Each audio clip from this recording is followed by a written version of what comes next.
अस्सलाम वालेकुम। I am at supreme court Islamabad. आज सैक्ड एम्प्लॉइज़ केस लगा हुआ था, जो 16,000 से ज़ायद मुलाजमीन सुप्रीम कोर्ट की माय लॉर्ड मुशीर आलम साहब की सरबराही वाले बेंच से जो मुलाजमत से फ़ारिग हुए उनके लिए जो रिव्यू पिटिशन्स दायर की हैं, हमने भी और भी काफ़ी दोस्तों ने, वकला ने और इन पर्सन भी हैं। आज लार्जर बेंच में समाअत थी, जो पहले बेंच 2 का सुना हमने, फिर बेंच 1 में समाअत हुई और लार्जर बेंच में हेड कर रहे थे जस्टिस उमरता बंदियाल साहब और उनके साथ अमीनुद्दीन खान साहब और काजी अमीन साहब और जस्टिस अमीनुद्दीन अहमद साहब और जो सजाद अली शाह साहब और मंसूर अली शाह साहब, ये 2 नए जज साहिबान इंक्लूड हुए लार्जर बेंच में। जब कार्रवाई शुरू हुई, हमारे जो केसेस लगे हुए थे उनमें जो मेरा केस लगा हुआ था वो सीरियल नंबर 1 के सब सीरियल नंबर 27 पे लगे हुए थे। तो अटॉर्नी जनरल साहब ने आर्गूमेंट्स शुरू किए और उसके बाद फिर ऑनरेबल बेंच ने फरमाया कि जो वकला हैं पार्टीज़ की तरफ से वो आर्गूमेंट्स शुरू करें। तो मैं और बाकी वकला हम लोग खड़े हुए आर्गूमेंट्स के लिए। तो फिर हमने सीनियर के हिसाब से रज़ा रब्बानी साहब और वसीम सज्जाद साहब इनको मौका दिया और वसीम सज्जाद साहब ने फिर लीड किया।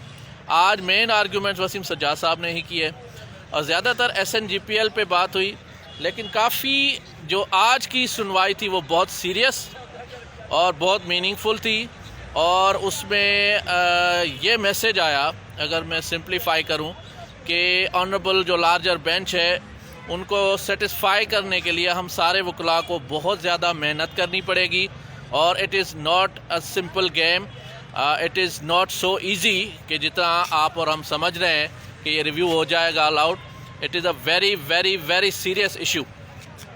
बहुत ही ज़्यादा मेहनत करनी पड़ेगी और ऑनरेबल लार्जर बेंच को सेटिस्फाई करना पड़ेगा। अगर वो सेटिस्फाई हुए तो ये रिव्यू अलाउड होंगे, नहीं तो डिसमिस होंगे। ये मैं आपको आज बता रहा हूँ। आज सुनवाई में जो बहुत सीरियस इश्यूज़ थे वो ये थे कि वसीम सज्जाद साहब ने और हम सब ने जब ये बातें की कि जो हमारा ग्राउंड होता है कि 242 जो है, क्योंकि पब्लिक सर्वेंट्स पे अप्लाई होता है, तो जो कंपनीज़ के एम्प्लॉइज़ हैं जो पब्लिक सर्वेंट्स नहीं हैं उनको भी इसी 242 और 240 आर्टिकल कॉन्स्टिट्यूशन का जो है उसके हिसाब से फारिग किया गया। इस पे उन्होंने सजाद अली शाह साहब ने एक बहुत सीरियस सवाल उठाया। उन्होंने कहा कि आपका जो इस जजमेंट में मेन इशू है वो है वायलेशन ऑफ फंडामेंटल राइट्स, वो है 25 यानी डिस्क्रिमिनेशन, आप उसको एड्रेस करें।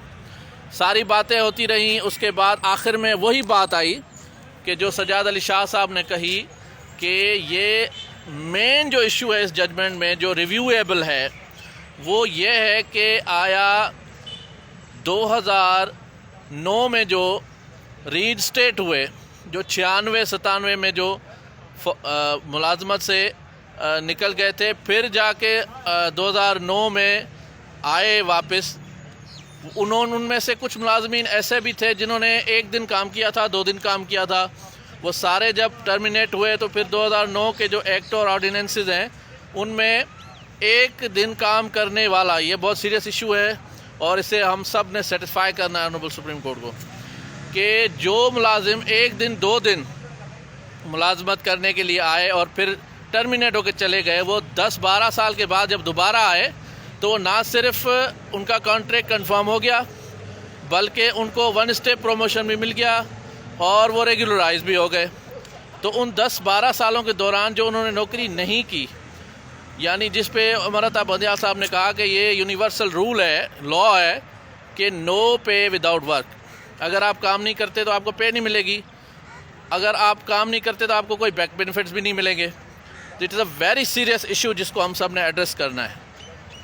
अब आ जाते हैं इस बात पे, इसका जवाब बहुत सिंपल था और वो ये था, जब हम आर्गूमेंट्स मैं करूँगा या और वकला मज़ीद करेंगे, इसका जवाब ये है कि जब अगर टर्मिनेट किया गया तो इस टर्मिनेशन इज़ इलीगल, तो उसके बाद जो 10 साल उसने काम नहीं किया तो वो तो काम करना चाहता था।